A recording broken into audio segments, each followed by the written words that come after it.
So in this Keynote tutorial video, I am going to be showing you guys how to edit the space between columns of a chart in a Keynote presentation. So when Keynote's opened up, just go to the top bar, press on Chart, and just select a chart that would have spacing between the lines. So I'll just go ahead here and select this chart right here. So what this basically means is this little space right in between. If you want to make that larger or smaller, I'll show you guys how to do that. So what I want you to do is I'll just make it a little bit larger.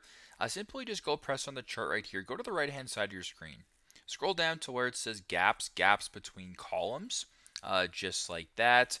Simply just go ahead and if you want to decrease it, you actually make the gap a little bit larger and make the column smaller, or you can do the opposite.